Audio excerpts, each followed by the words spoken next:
सर्व पत्रकार मित्रांचं या ठिकाणी मनापासून नगराध्यक्ष ताई आणि माजी आमदार संतोष भाऊ चौधरी व आमच्या सर्व नगरसेवकांच्या वतीने मनापासून स्वागत करतो. मित्रांनो, या ठिकाणी चांगल्या पद्धतीने आपण सर्वांना डॉक्युमेंटरी एव्हिडन्सच्या आधारावरती सगळे मुद्दे या ठिकाणी मांडण्यात आलेले आहेत. त्याच्यामध्ये पहिली गोष्ट महत्त्वाची ही आहे की आमच्या नगराध्यक्ष जे आहेत सर्वसामान्य गरीब घराण्यातले आहेत आणि गरीब आणि सामान्य घराण्यातल्या व्यक्तीला सत्ता देणारा नायक जर कोणी असेल तर माझे आमदार संतोष चौधरी आहे. म्हणजे गरिबांना सामान्य लोकांना सत्ता देणारा नाही.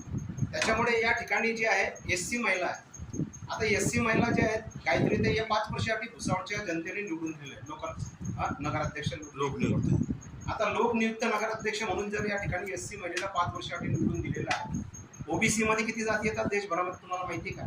कलम 340 नुसार या देशामध्ये OBC मध्ये 3476 जाती येतात. 3476 जाती.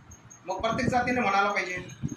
मग उद्या दिवशी संतोष भाऊ आहेत OBC मध्ये येतात, त्यांनी म्हणायला पाहिजे की 3476 जातीपैकी किंवा 23 समाजापैकी कोणी OBC जाती बोलली का की आमच्यावरती या ठिकाणी अन्याय होतो आहे. संतोष भाऊंनी या ठिकाणी कलेक्टर समोर अशा पद्धतीने जातीचा उल्लेख केला. म्हणजे जातीच्या आधारावरती असा उल्लेख संतोष भाऊंनी केलेला अजिबात नाही. देवा पाटीदार समाजाच्या नावाचा कुठेही उल्लेख त्या ठिकाणी केलेला नाही. आमची मागणी आहे की नगर अध्यक्ष जर 5 वर्षासाठी SC महिला जर निवडून दिलेली आहे तर 5 वर्ष त्यांनीच कारभार करावा. या ठिकाणी जे आहे जे या कायद्यामध्ये नियमाप्रमाणे या ठिकाणी बसत नाही त्यांना या ठिकाणी प्रभारी नगराध्यक्ष पदाचा काही एक संबंध येत नाही. नगराध्यक्ष म्हणून त्या ठिकाणी संधी देण्याचा आणि या सगळ्या गोष्टी ज्या आहेत या सगळ्या गोष्टी SC समाजावरती अन्याय करणाऱ्या आहेत. दुसरी गोष्ट महत्त्वाची की 18 एप्रिलला ते जे ठेकेदार आहेत कचऱ्याचे त्यांना या ठिकाणी संतोष भाऊंनी नगराध्यक्षताईंनी बिल दिलेले. बरोबर नगराध्यक्षताई?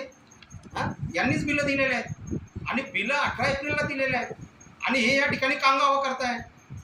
बोगस तंत्राचा वापर करताय. खोटं बोल पण रेटून बोल. मंत्र्यांकडे गेले, मंत्र्यांना विनंती केली, मंत्र्यांना भेटले.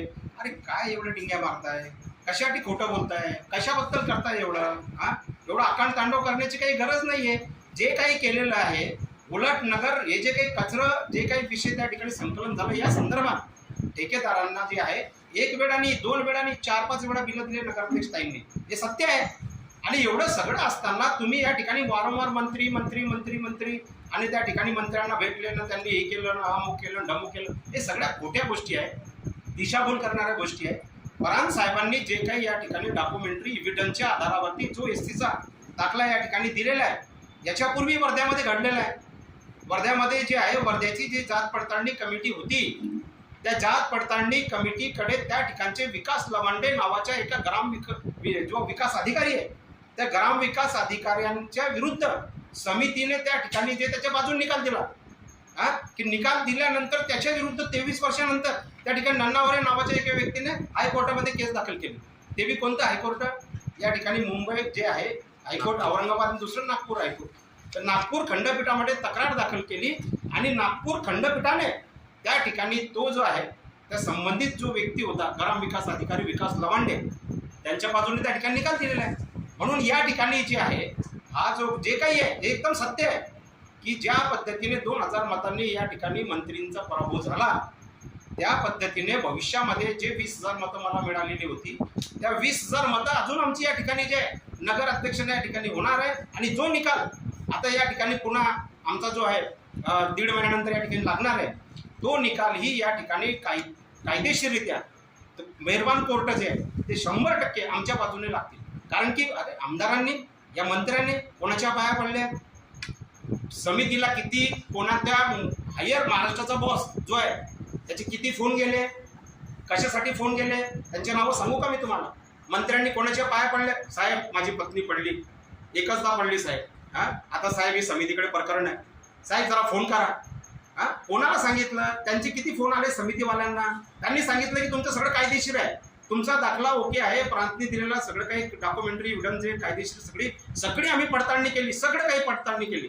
नगर अध्यक्ष गायत्री ताई भंगाडीच्या बाजूने सगळं काही कायदेशीर बरोबर आहे.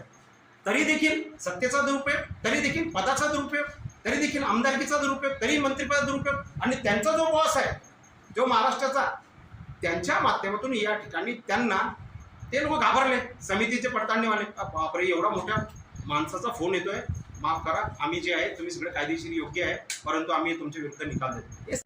Subscribe now and press the bell icon. Never miss an update.